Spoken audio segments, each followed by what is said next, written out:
Today we're going to work on some core engagement while we operate our limbs independently while maintaining that core stability and control. So today you're going to need a long foam roller. I use this long blue soft one.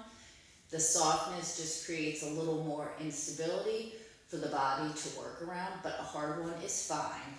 The important thing is that your entire spine from your sacrum to the top, that axial vertebrae right there, are on the roller the entire time. If yours isn't long enough, you're welcome to use 2 blocks on the edge, or you could even stack some books. We're also going to add some hand weights, 2 pounds, 5 pounds. I wouldn't go higher than 8 pounds. So we sit on the edge of the roller, feet are planted firmly on the ground, roll your shoulders up, back, and down. Have an inhale through your nose, big exhale through your mouth as you tuck that tail and roll your spine down onto the roller. So much bloody work right here. And once you're all the way down, do a little check that your whole spine is on the mat. So that will involve a little bit of a tilt to get this lumbar spine down on the mat. This is all working to keep your spine on the mat. So we're going to have our arms down at the side, and we're just going to do angels with them.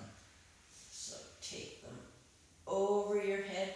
You're welcome at this point just to get a stretch to let your spine come off the roller, just to feel some space in that rib cage and that solar plexus.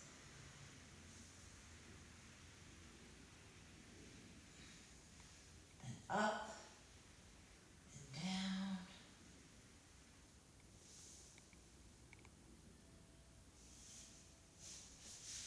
Okay, put your spine back on the mat.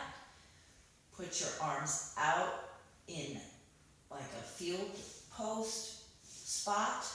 Now I want you to watch my rib cage as I breathe. So thumb is on the bottom ribs and index fingers at the top of the pelvis, and you inhale through your nose, and as you exhale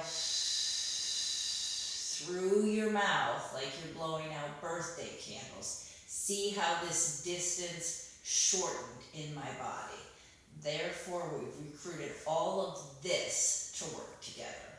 So keeping that way, just run your forearms on the carpet.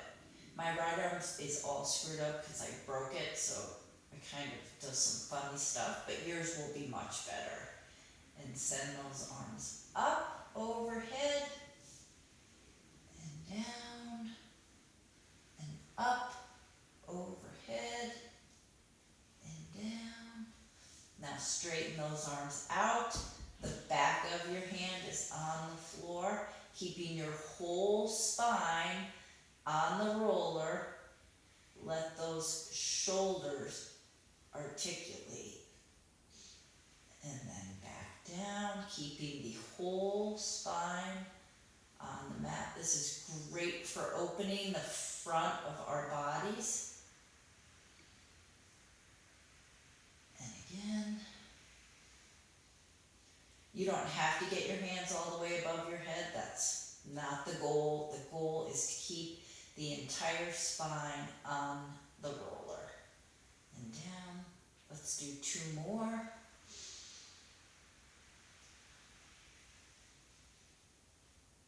And back down. Okay. Now, I want you to put your fingers on the mat, just like tented, kind of like this.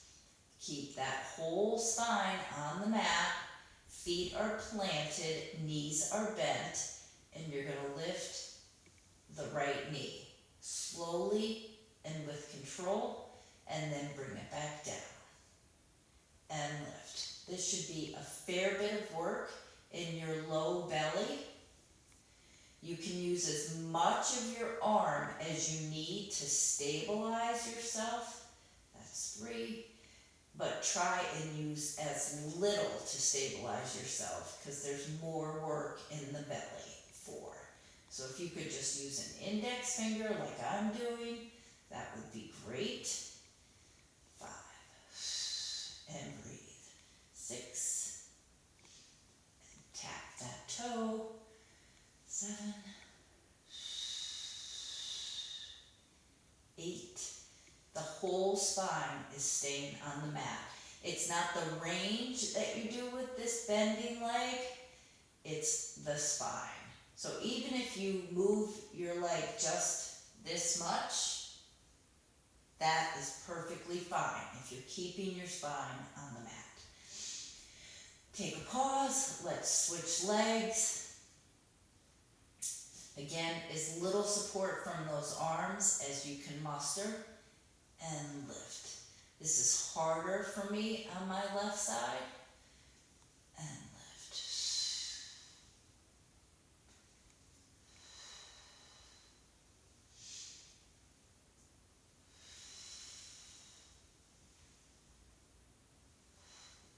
5, and down.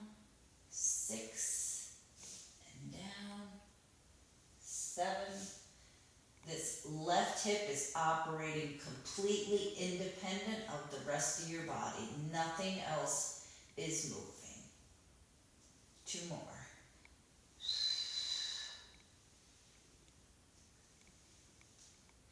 Last one. Take a break. Now, again, using as little support as you can, I want you to straighten that right leg and lift and lower. Lift. It's not how far you go, it's the whole spine stays stable on the mat. So much work in your belly. There's 5, 6, 7, 8. Those toes are pointed straight ahead. And last one, no rotation of that femur. And bring the right to meet the left. Straighten the left leg, point those toes, and lift. Lift. As little support from your arms and hands as you can manage.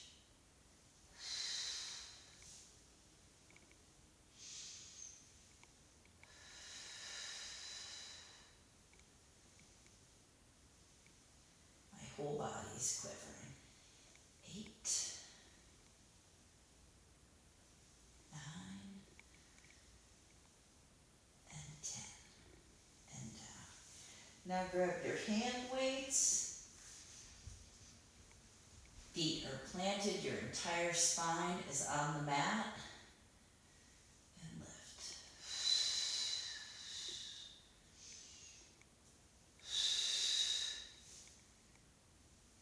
Push. Keeping those elbows and forearms close to the body. 3 more.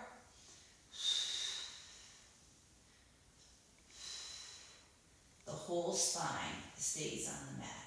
Keep your hands up, rotate the weight out, and we're going to go out to the side, leading with the elbow. If we can get our elbow to touch the ground, that's great, and then push up.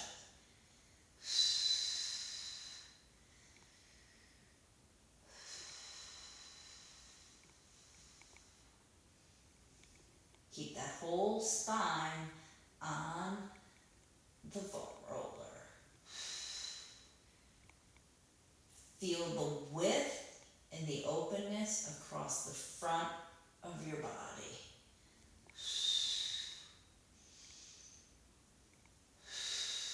3 more. This should be extra work in your belly to keep your spine on that roller.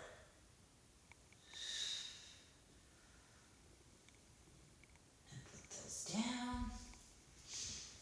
Reorganize yourself. We're going to alternately move the right leg and the left arm.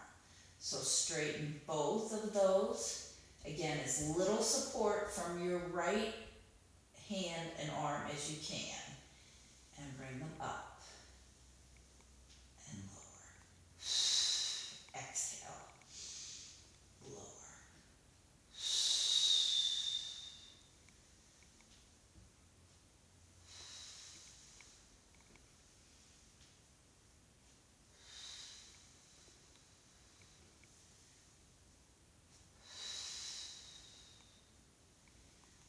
4 more.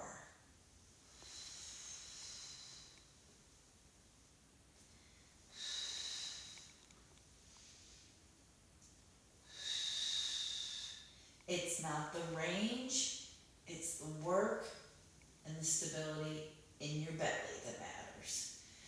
And let's switch sides. I'm going to straighten my left leg and bring my right arm over. As little support as possible from my left hand. And harder for me on this side. With control.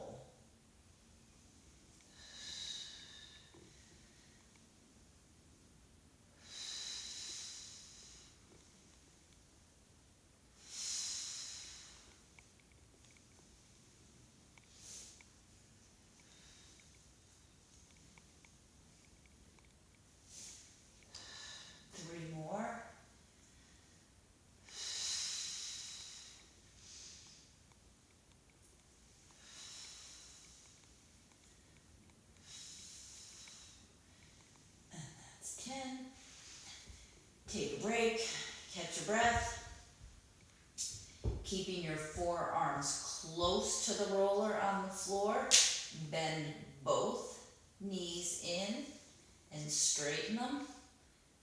Internally rotate at the hip, so feel that hip joint, internally rotate. This right here should be work. And open those legs. It's not a big movement. The whole spine stays on the mat. Support yourself with as little assistance from your arms as you can handle. It's okay to rock and roll. That's great work for our muscles. Lead with those heels. 2 more.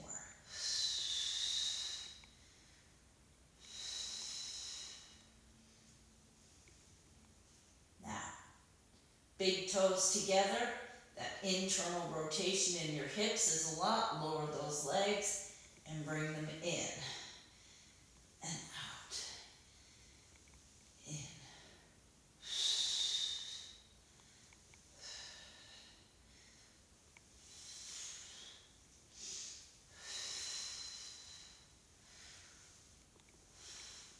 More.